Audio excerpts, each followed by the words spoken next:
오늘부터는 새로운 주제로서 여러분과 함께 말씀의 은혜를 받기를 원합니다. 말씀의 제목은 기쁨으로 순종하라. 순종에 대해서 함께 생각을 하겠습니다. 이 순종은 제가 오랫동안 설교하고 싶었던 주제였습니다. 그래서 여러 해 전에 순종에 대하여 자료를 수집을 하고 이 자료들을 검토를 하고 했는데, 그때에 제가 검토했었던 이 자료들은 순종에 대하여 성도들이 가지고 있는 이 부정적인 이미지를 넘어서는데 너무나 부족하다라는 생각을 갖게 되었고, 또한 제가 생각하는 성경의 대주제로서의 순종에 대하여는 말씀하고 있지 않기 때문에 그때 순종에 대하여 말씀 전하려고 하던 것을 당분간 중단하고 기다리고 있었습니다. 순종에 대하여 우리들은 부정적 이미지가 있습니다. 순종하라 하게 되면 대뜸 떠오르는 생각은 목사님이 무슨 말을 하든 다 복종하라 하는 말로 받아들이고, 그리고 그것을 기쁘고 즐거워하는 것이 아니라 그것을 오히려 싫어하는 이 현대의 경향이 우리에게 퍼져 있다는 것입니다.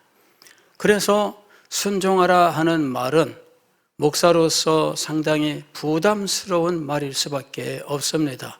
성도들이 부정적인 마음을 가지고 이 말씀을 대하게 되면 말씀을 전한 것이 아무것도 아닌 것이 되는 겁니다. 그래서 순종에 대하여 가지고 있는 이 부정적 이미지를 어떻게 넘어설 수 있느냐 하는 것이 제가 가지고 있는 큰 숙제였습니다. 이 말씀을 전하게 되면 성도들이 누군가 또 거역하나 보다 이런 식으로 생각을 할 가능성도 있고, 또는 왜 뜬금없이 순종이냐, 목사님한테 제대로 하란 말이냐, 이런 식으로 또 꼭 꼬아서 받아들이는 이런 일들도 발생할 것이기 때문에 순종에 대한 말씀은 상당히 부담스러울 수밖에 없습니다. 참 이것은 우리에게 큰 불행입니다. 왜냐하면 순종은 성경에서 가르치는 큰 축복의 길이기 때문이죠. 그런데 이 엄청난 축복의 길을 성도들에게 가르칠 수 없다는 것은 성도들에게 축복받지 말라고 하는 것과 같은 겁니다. 그래서 저는 순종을 가르칠 수 있는 기회가 올 수 있기를, 이 순종에 대하여 제가 성경적으로 더 큰 깨달음을 얻고 말씀을 전할 수 있게 되기를 소망하고 기다리고 있었던 것입니다. 성경은 순종에 대하여 정말 엄청난 것들을 가르치고 있습니다. 그런데도 이것을 성경의 대주제로서 말씀하고 있지 못하다라고 하는 것은 정말 우리들의 큰 아쉬움입니다. 제가 직전에 왕으로 오신 예수 그리스도를 전하면서 순종에 대하여 여러분들에게 일부 말씀을 드린 바가 있습니다. 이 순종에 대한 이 가르침은 제가 본 자력 가운데는 나타나질 않아요. 이건 순전히 제가 이 순종을 가르치기를 원해서 수년 동안 고심하고 고민하고 마음속에 숙제로서 담고 있었던 것이기 때문에 주님께서 인도하신 결과였습니다. 제 메모장에 보게 되면 설교 주제, 앞으로 해야 될 설교 혹은 설교 어떤 아이디어, 이런 것들을 메모하는 부분이 있습니다. 그 메모장들이 계속 만들어집니다. 그것은 몇 년 된 것일 수도 있어요. 그리고 그것을 설계할 수 있는가 없는가 고민하다가 쌓이고 마치 엑기스가 모이면 이거를 모아서 설교를 할 수 있는 어떤 타이밍이 오게 되면 그 설교를 하게 되는 겁니다. 한때 제가 지리산 쪽에 가서 이 봄이 되면 2월달 3월 초까지 왜 고로쇠 수 채취하는 거 있잖아요. 그래 그거를 사러 한번 간 적이 있습니다. 나중에 이 고로쇠 수 어떻게 하는가 했더니 고로쇠 수 채취하는 나무가 있습니다. 거기다가 이렇게 칼집을 내고 그 다음에 거기다가 이 수액이 이렇게 흘러나오면 이 호스에다가 연결해서 통을 해서 이걸 받더라고요. 똑똑똑똑 떨어지는 거 받아가지고 그리고는 그것을 산에서 이제 큰 통에다가 모으고 모아서 이걸 가지고 내려오는 거예요. 여러분, 설교가 만들어지기 위해서 그와 같은 작업이 있었던 겁니다. 그냥 뭐 어느 날 당장 눈에 보고 뭐 이게 마음에 뭐 좀 틀린다 그래서 그거 붙들고 설교하고 그러는 거 아닙니다. 주님께서 몇 년을 두고 진리의 말씀을 깨닫도록 인도하시고 그 메시지가 연결어지면 이것을 전할 수 있는 적절한 순간들을 주시고 그래서 그 메시지가 꼬리에 꼬리를 물면서 진행이 되게 되는 겁니다. 이 순종의 메시지가 벌써 몇 년 전부터 작정하고 있었던 거예요. 그때 순종에 대하여 친구들에게 좋은 자료가 없느냐 물어보기도 하고 나름 책을 구입하기도 하고 자료를 찾아서 연구해 보기도 하고 그러나 그때는 이렇게 잡히는 것이 없었어요. 그런데 세월이 흐르고 이것을 성경의 큰 주제로서 성경 전체적으로 살필 수 있는 기틀을 주님께서 주시고 그래서 비로소 순종을 가지고 성경을 볼 수 있도록 하신 겁니다. 그래서 자연스럽게 왕으로 오신 예수 그리스도 그리고 왕이 될 그리스도인 이 그리스도인이 왕이 되기 위하여 배워야 하는 가장 첫 번째 학과목은 순종이다 라고 여러분들에게 이미 말씀을 드렸습니다. 예수 그리스도도 하늘에 오르사 하나님 우편 보좌에 앉아 하늘과 땅의 모든 권세를 가지시기 전에 순종을 배워라고 말씀하셨습니다. 그는 하나님의 아들이시라도 순종을 배워 왕이 되신 겁니다. 우리들도 마찬가지입니다. 우리는 하나님 나라에 장차 이루어질 영광스러운 기업에 대해서 이미 생각을 했습니다.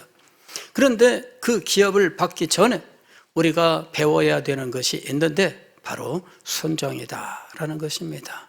순종을 배우지 못하면 하나님 나라의 기업을 상속할 수 없으며 순종을 배우지 못하면 하나님 나라의 왕이 될 수 없습니다. 예수 그리스도께서 순종하사 왕이 되심으로 우리에게 그 본을 보여주신 겁니다. 순종이라고 하는 것은 성경의 대주제입니다.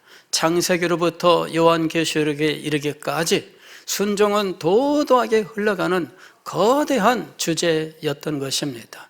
성경 어디를 펼쳐도 순종을 말하지 않는 부분이 없습니다.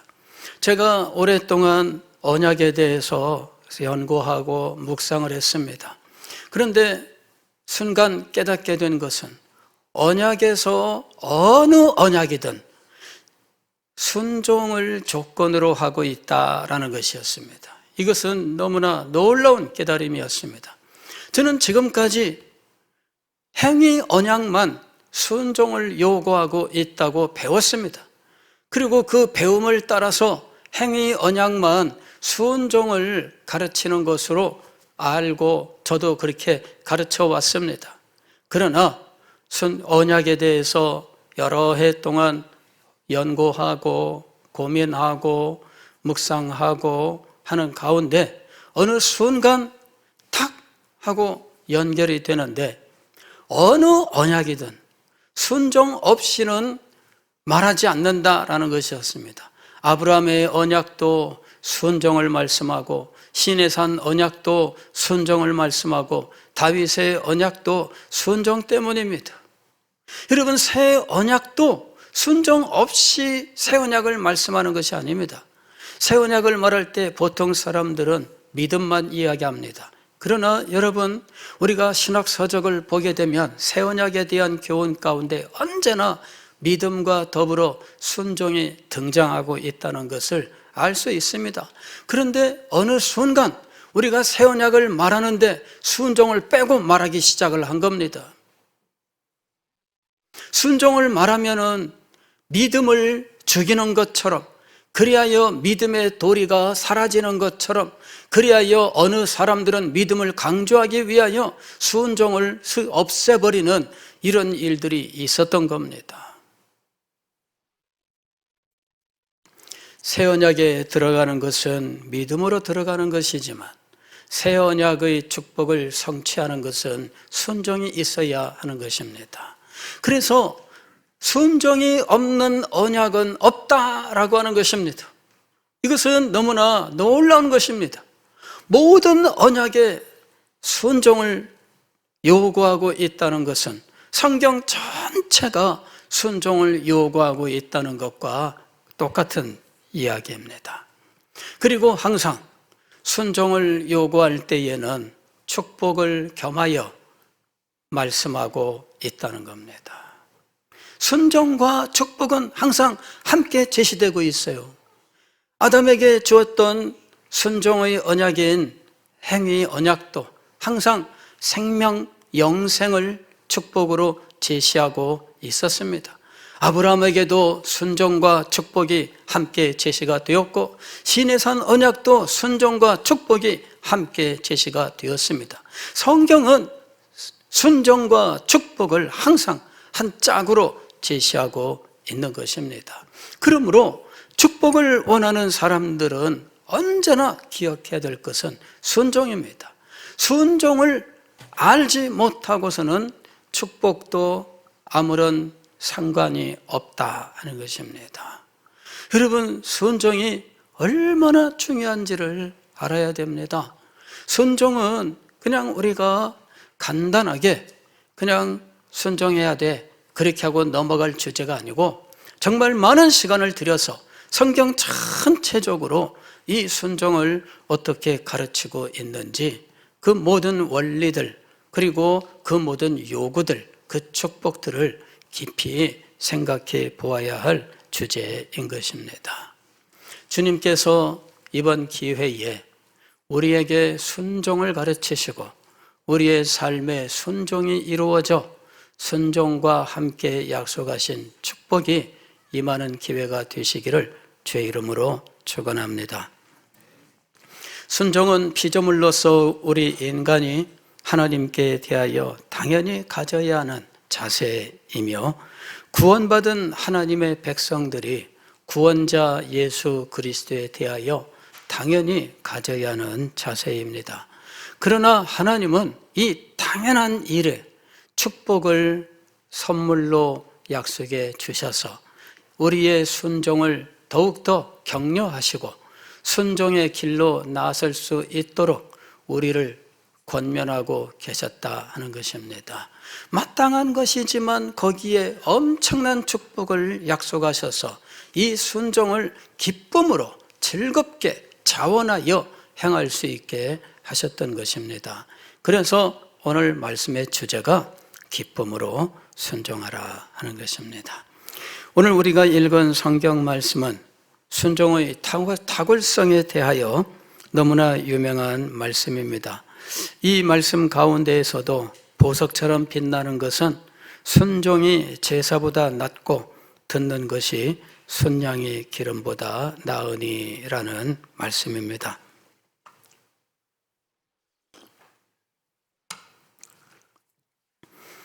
여기 제사라고 번역된 이 말은 히브리어로는 제바흐라고 하는 말인데 이 말은 희생 제물을 가리키는 말입니다.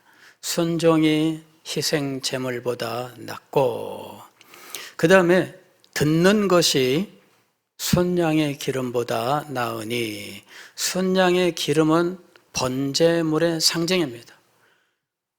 이 짐승을 잡으면, 희생 제물을 잡으면 어떤 희생 제물이든 번제물이야 통째로 다 올려드리는 것이지만, 그러나 번제로 드리지 않을 때에도 무조건 번제로 드려야 되는 부분이 있는데, 이게 바로 기름이라고 부르는 부분이에요.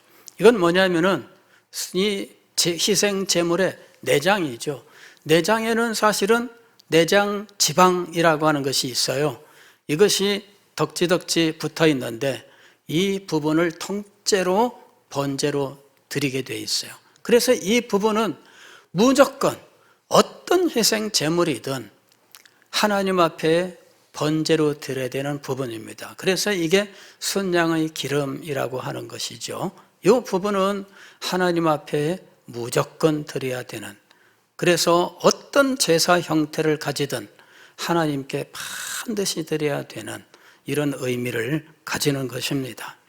자, 순종이 제사보다 낫습니다. 듣는 것이 순양의 기름보다 낫습니다.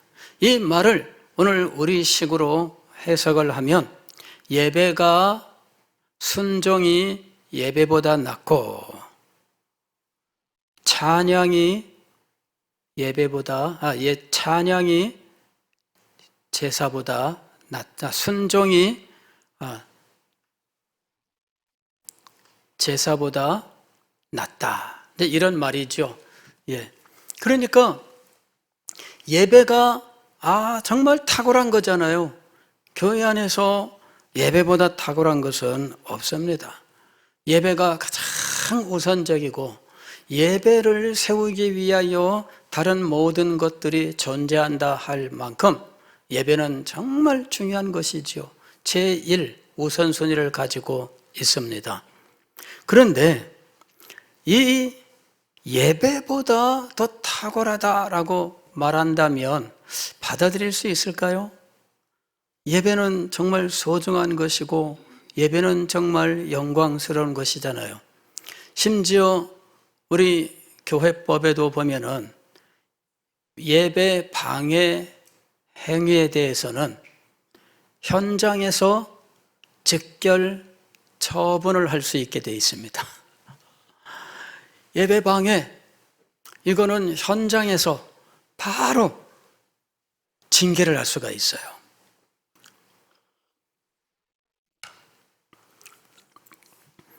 그만큼 이 예배는 교회 안에서 아주 탁월한 위치를 가지고 있는 겁니다.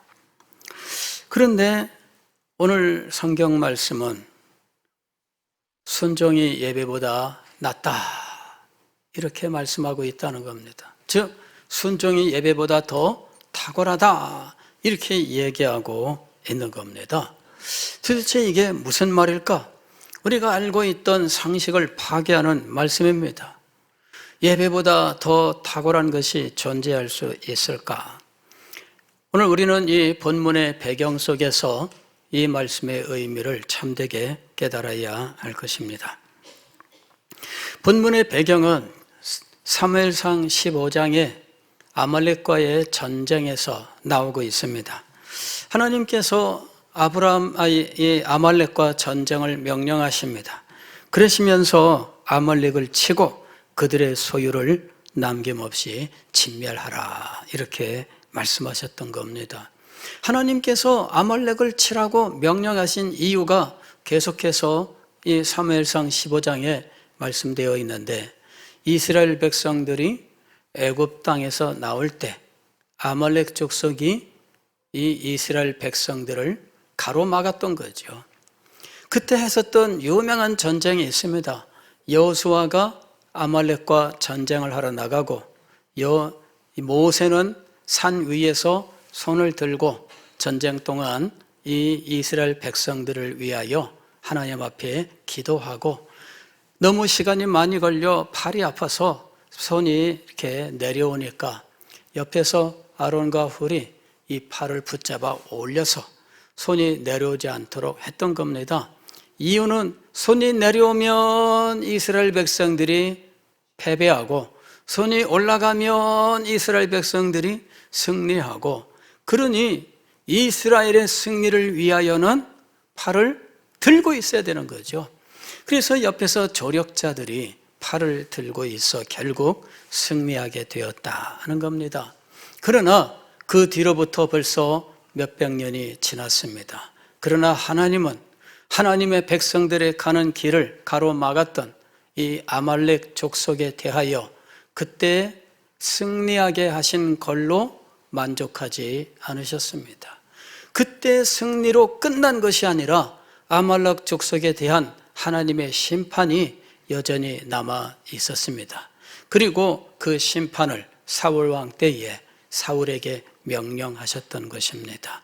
그들이 이스라엘이 애굽에서 나왔을 때 그 길을 가로막았으니 이제 그들을 쳐서 진멸하라 하고 말씀하셨습니다. 그때 단지 그 백성을 진멸하라가 아니라 성경 말씀을 보게 되면 여기 15장 3절 말씀을 보면 아말렉을 치고 그들의 소유를 남김없이 진멸하라 이렇게 말씀하고 있습니다. 무엇을 진멸하라고요? 소유를 진멸하라 이렇게 말씀하신 거예요.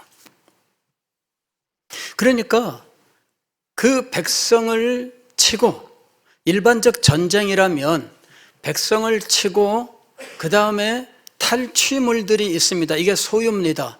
탈취물 중에는 각종 전쟁 물자도 있지만 민간에서 키우고 있던 각종 짐승들, 이런 모든 것들이 다 해당이 됩니다.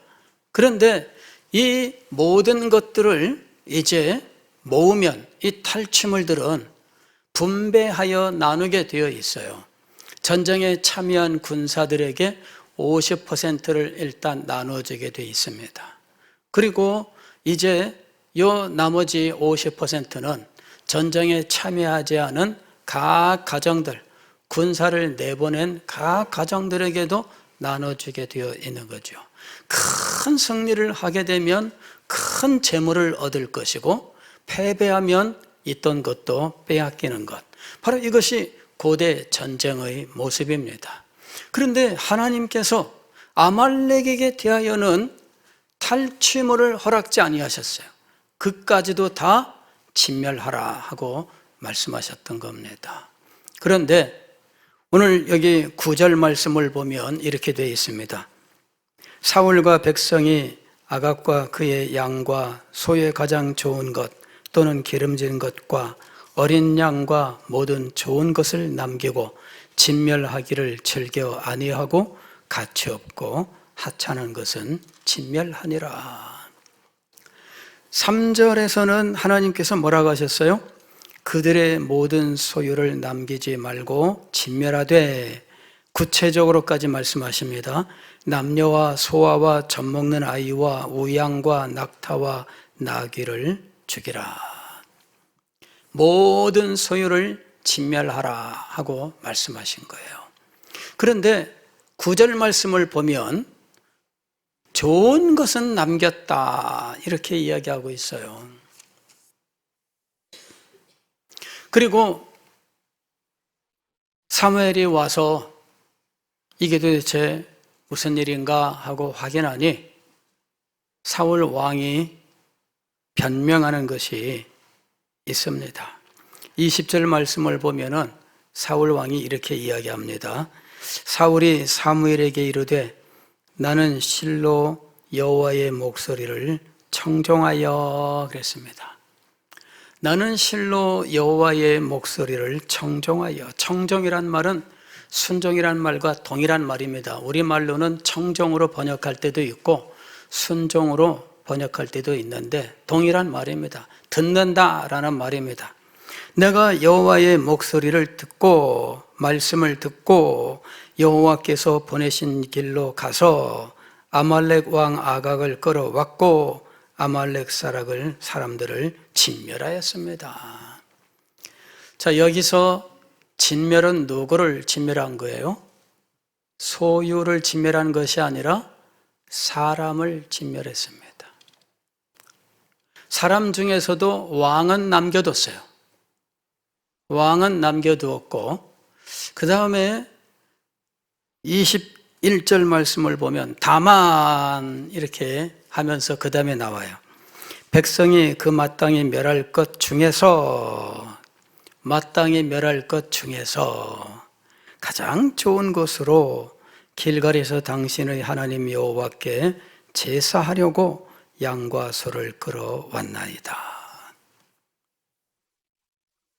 제사하려고 가져왔다. 그러면 우리는 다 용인할 겁니다. 그죠? 예배 드리려고 한 건데. 그러나 지금 무엇 중에서 가지고 온 겁니까? 진멸할 것 중에서 가져온 거예요. 즉 이것이 문제였던 겁니다.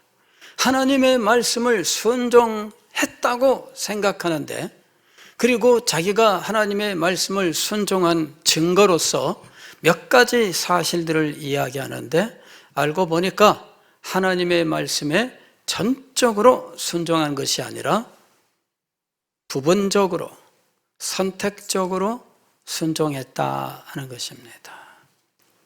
이때 선택의 기준은 무엇인가? 하나님의 영광이 아니었습니다. 선택의 기준은 자기의 유익이었습니다. 이것이 문제였습니다. 하나님의 말씀을 청종했습니다 라고 이야기하는데, 사울은 하나님의 말씀을 순종했다고 생각하고 있어요. 그리고 당당하게 그렇게 말을 하고 있습니다. 그러나 알고 보면 하나님의 말씀을 전적으로 순종한 것이 아니었습니다. 그는 이 핑계를 가지면 당연히 넘어갈 줄로 생각했습니다. 하나님 앞에 예배드리기 위해서 진멸할 것 중에 남겼습니다. 그렇게 말씀을 드리면 예배드리기 위해서라고 했기 때문에 다 그냥 넘어갈 줄로 생각했습니다. 예배드리기 위하여라고 하는 것은 표면적인 것이고, 그 뒤에 또 있는 것은 백성들의 유익이었습니다. 백성들이 탈취물에 대한 아쉬움을 버리지 못한 거죠. 그래서 자기들이 탈취물을 나누고 싶은데 그 욕심을 무엇으로 포장했습니까? 하나님께 예배하기 위하여라는 말로 포장을 한 거예요. 겉으로는 거룩하였지만 속으로는 자신들의 더러운 욕심이 있었던 겁니다. 이것이 지금 사울이 떳떳하게 사무엘에게 말하는 말의 의미였습니다. 아각을 남긴 이유가 무엇일까요? 왕을 남겨놓은 이유는 무엇일까요? 그것은 사울이 자기를 기념하기 위해서입니다. 왕을 잡아 자기 앞에 무릎을 꿇리고 이 왕 위에 자기가 있음을 과시하고 싶어하는 이와 같은 치기 어린 마음 때문에 아말렉 왕 아각을 죽이지 않고 사로잡은 겁니다. 그러면서 말로는 하나님 앞에 예배하기 위하여라고 이야기를 한 겁니다. 예배를 핑계로 자신들의 더러운 욕망을 덮어서 아름답게 포장한 이 모습, 이에 대해서 사무엘이 했던 말씀이 바로 22절의 말씀이었던 겁니다. 사무엘이 이르되 여호와께서 번제와 다른 제사를 그의 목소리를 청종하는 것을 좋아하신 같이 좋아하시겠나이까.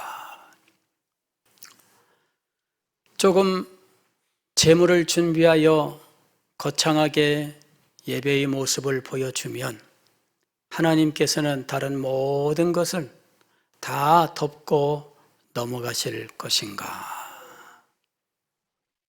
그렇지 않습니다.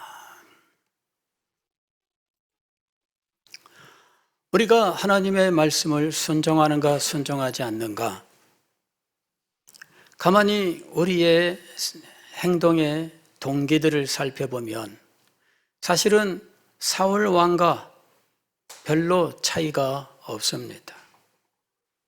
자기 속에 자기만의 욕심과 자기의 의도가 숨겨져 있으면서 하나님의 말씀의 원칙을 들어 따져오는 일들이 참 많습니다.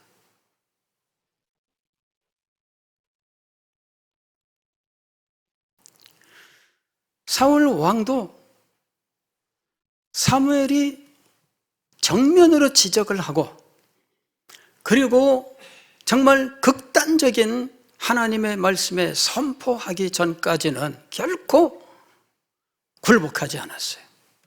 떳떳하고 왕으로서 이 정도 못해라고 하는 생각을 가지고 있었습니다. 23절 말씀을 보면 이는 거역하는 것은 점치는 죄와 같고 완고한 것은 사신 우상에게 절하는 죄와 같음이라. 왕이 여호와의 말씀을 버렸으므로 여호와께서도 왕을 버려 왕이 되지 못하게 하셨나이다. 아주 엄중한 말씀을 했습니다. 왜냐하면 순종을 제대로 가르치기 위해서입니다. 이런 선택적 순종을 용인하고 넘어가면 사람들은 자기의 의도와 동기, 더러운 욕망들을 항상 거룩한 것으로 포장하여 내놓을 것입니다. 하나님의 말씀으로 덮고 하나님의 뜻으로 덮고 예배로 덮고 선교로 덮으면서 이것을 하나님을 섬기는 도리라 하리라. 그러나 하나님은 무엇을 보시는 분이십니까? 중심을 보시는 분이십니다. 하나님은 겉에 포장된 포장지를 보지 아니하시고 그 속에 있는 그의 마음을 보시는 분이십니다.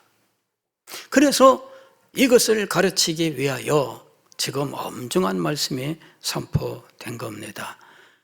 왕이 여호와의 말씀을 버렸으므로 여호와께서도 왕을 버려 왕이 되지 못하게 하셨나이다. 그제서야 사울이 자기의 속마음을 내어놓는데 24절입니다. 내가 범죄였나이다.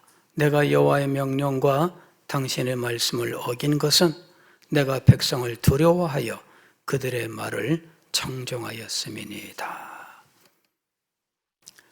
누구 때문에 이런 일이 벌어졌다는 이야기입니까? 백성 때문입니다. 이것조차도 사실은 정직한 말이 아닙니다.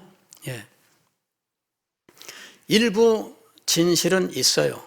왜냐하면 여기 백성은 군사들인데 군사들이 전장에 나가서 승리하는데 탈취물을 모두 불태워버린다 하면 군사들이 들고 일어날 수 있는 가능성이 있습니다. 그건 당연한 거예요.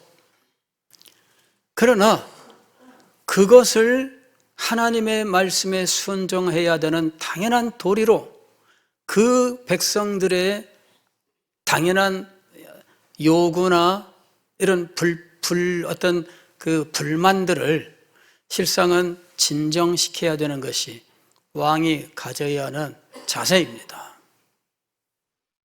그런데 백성들을 두려워했습니다.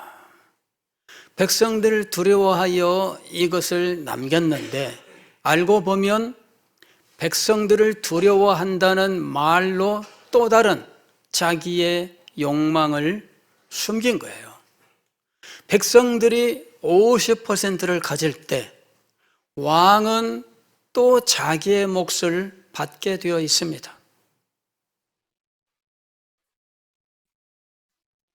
백성들을 두려워하였는데 알고 보면 왕도 자기의 몫에 대한 욕심을 못 버린 거예요. 사울에게 이 욕심이 있었다는 것은 아각을 살려둔 데에서도 드러나고 있는 겁니다.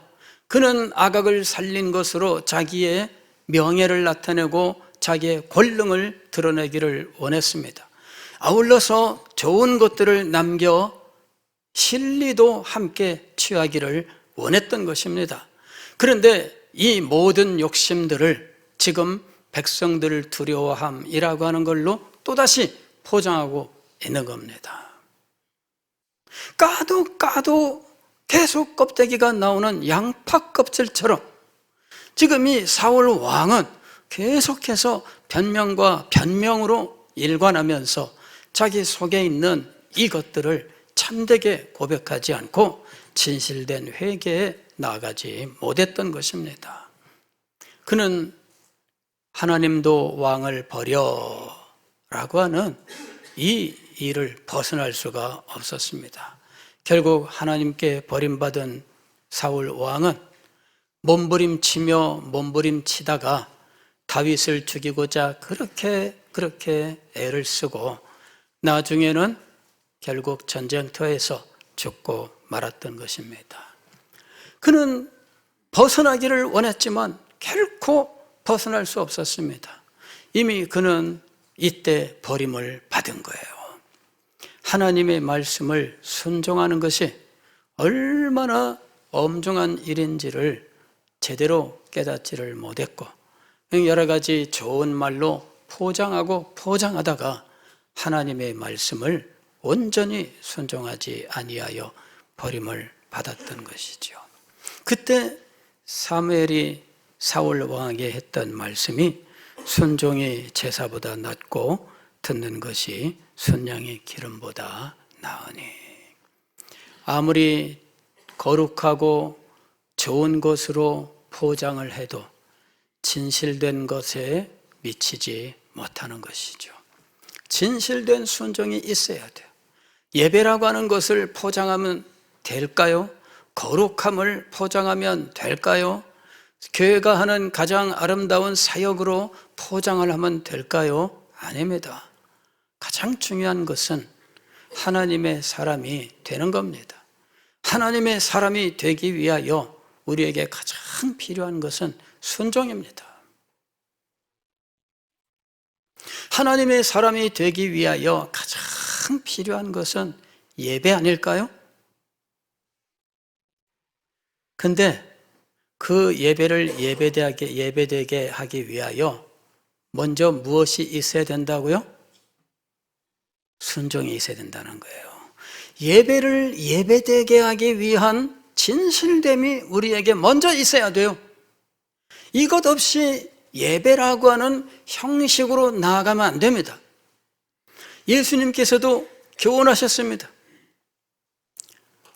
너희가 하나님께 예물을 드리러 가다가도 형제에게 원망 들을 만한 일이 생각나거든 빨리 예물을 드리고 그렇게 말씀하셨을까요?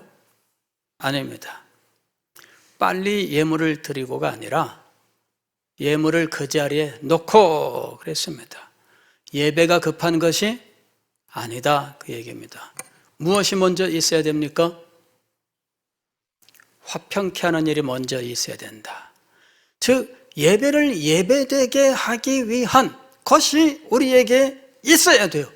예배를 예배드리게 하는 것이 예배되게 하는 것이 없는 채 예배만을 앞세우는 것은 하나님이 안 받으신다는 거죠. 2024년 우리 교회 표어가 영광스러운 예배를 드리는 교회입니다. 영광스러운 예배를 드리기 위하여 우리에게 필요한 것이 무엇일까요? 이것을 우리가 알아야 돼요. 영광스러운 예배를 위하여 우리에게 먼저 필요한 것이 있다. 이것을 알아야 돼요. 그리고 이것이 무엇인지를 찾아야 됩니다. 그리고 그것을 우리가 성취해야 됩니다. 오늘 순종에 대한 메시지는 바로 이를 위한 것입니다. 영광스러운 예배를 위하여 우리에게 먼저 필요한 것이 무엇인가? 바로 순종입니다. 하나님의 백성으로서 하나님의 기업을 상속받기 위하여 우리가 먼저 배워야 할 것은 무엇입니까? 순종입니다. 하나님 나라를 상속하고 다스리는 자가 되기 위하여 우리가 먼저 습득해야 되는 덕목은 무엇입니까? 순종입니다. 이것은 성경 전체가 우리에게 가르치는 대주제인 것입니다. 이번 메시지를 통해서 순종의 탁월함, 순종에 약속된 축복이 얼마나 크고 놀라운지, 순종을 통하여 우리가 이루게 될 일들이 얼마나 영광스러운 일인지 깨닫고 순종의 백성들이 될 수 있기를 주 이름으로 축원합니다. 기도하겠습니다.